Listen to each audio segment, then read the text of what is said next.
Assalamualaikum warahmatullahi wabarakatuh. Selamat bertemu kembali di channel saya. Semoga kawan-kawan semuanya dalam kondisi berbahagia. Semoga kawan-kawan semua dalam kondisi yang sehat. Tidak ada beban apapun dalam menuntut ilmu ya. Semuanya dalam kondisi yang normal-normal saja. Pada kesempatan kali ini saya akan sedikit bahas ya. Ada dua istilah di dalam kajian filologi. Yang pertama biasa kita kenal dengan istilah kajian naskah ya. Kemudian ada juga yang menyebutnya dengan filologi. Sebenarnya keduanya ini sama ya, antara filologi dan kajian naskah. Hanya istilahnya gitu ya. Istilahnya di kajian naskah itu gitu ya. Di kajian naskah itu dikenal dengan istilah tahqiq ya. Tahqiq. Tahqiq. Nah, sedangkan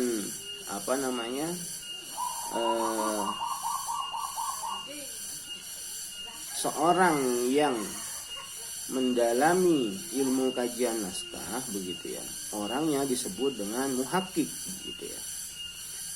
Kemudian kegiatannya adalah mentahqiq begitu. Istilahnya tahqiq. Nah, sedangkan yang satu disebut juga dengan istilah filologi begitu.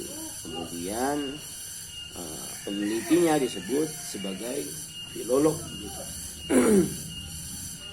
Nah, istilah tahqiq ini sebenarnya sudah dibahas begitu. Teman-teman bisa baca karangannya Profesor Nabila Lubis ya. Jadi istilah tahqiq itu sudah diungkapkan oleh Prof. Nabila Lubis di dalam karya-karya beliau ya. Banyak sekali beliau menyebutkan dengan istilah tahqiq begitu untuk penyebutan filologi.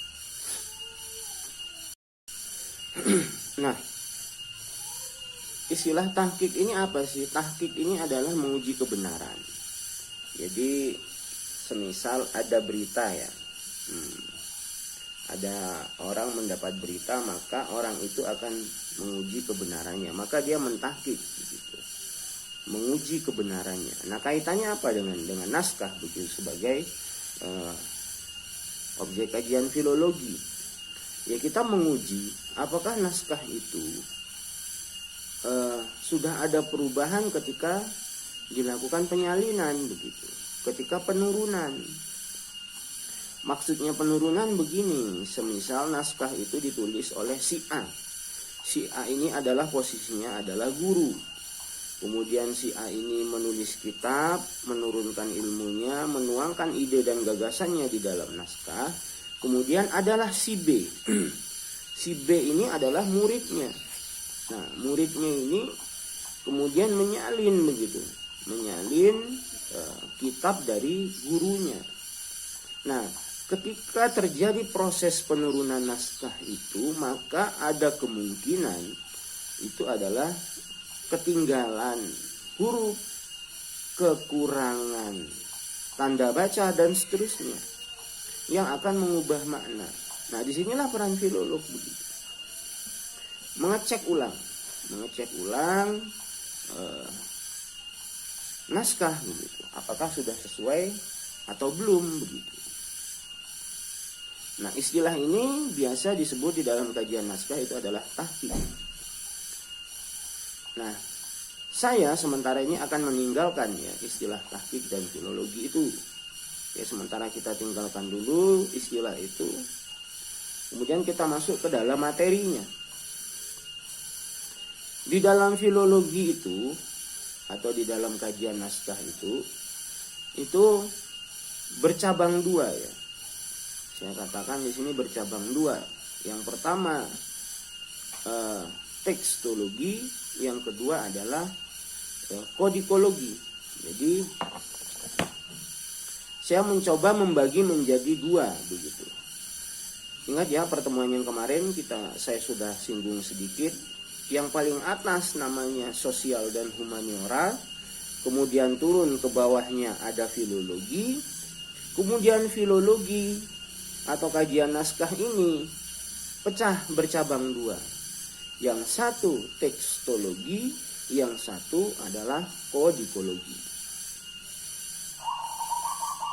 Nah, apa itu tekstologi dan kodikologi? Begitu. Nah, tekstologi ini adalah yang mengulas dan membahas ya terkait dengan isi teksnya. Artinya isi naskahnya itu. Nah,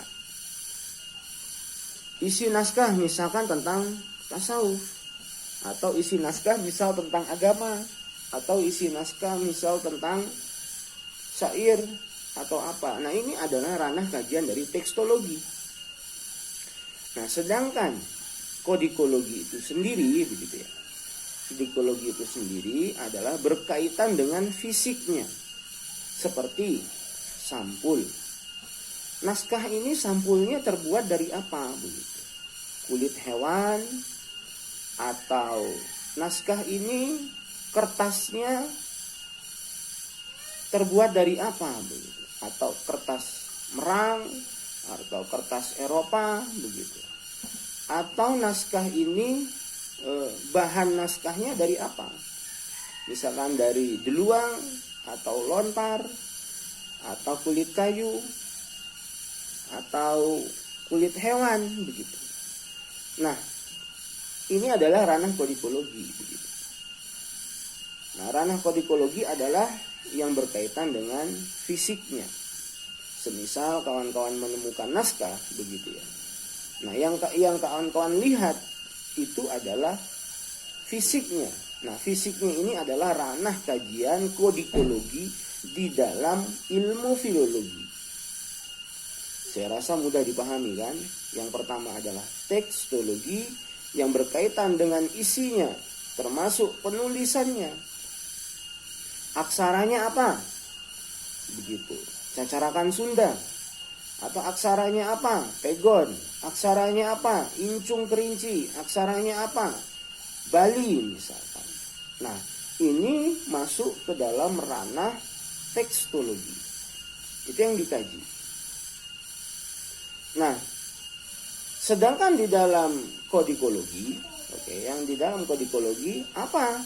Kalau terkait dengan fisiknya, ada lagi tintanya. Nah, tintanya ini terbuat dari apa?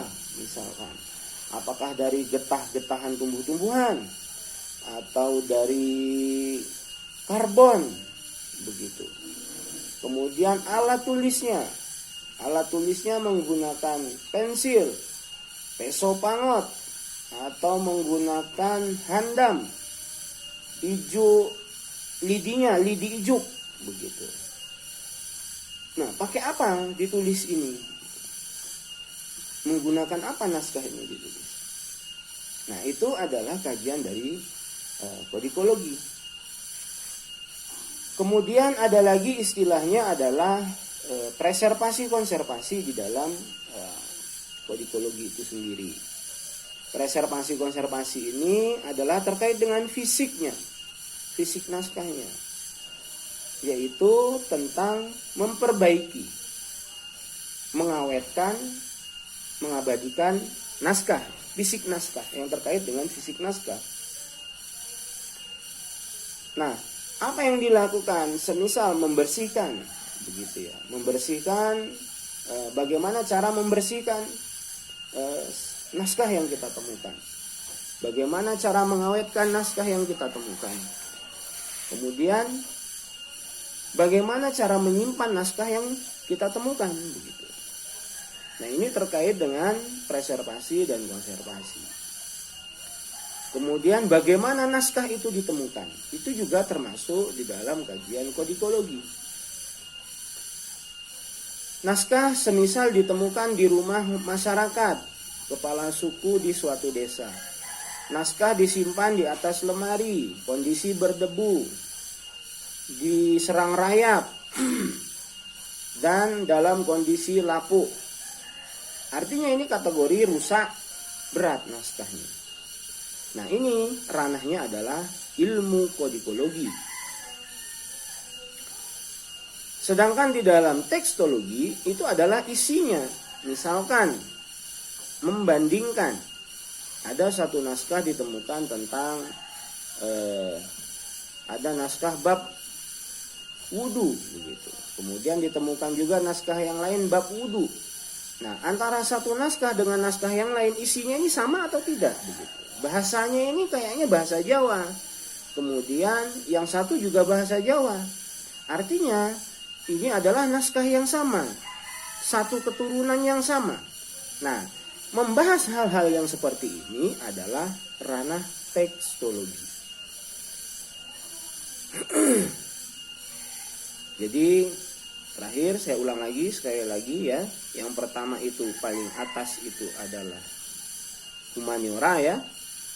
Humaniora, kemudian turun di bawahnya ada ilmu filologi. Ilmu filologi pecah menjadi dua. Yang pertama adalah kodikologi, yang kedua adalah tekstologi. Tekstologi membahas tentang isi naskah, sedangkan kodikologi adalah membahas tentang fisik naskah. Saya rasa begitu. Jangan lupa berbahagia untuk kawan-kawan semua. Assalamualaikum warahmatullahi wabarakatuh.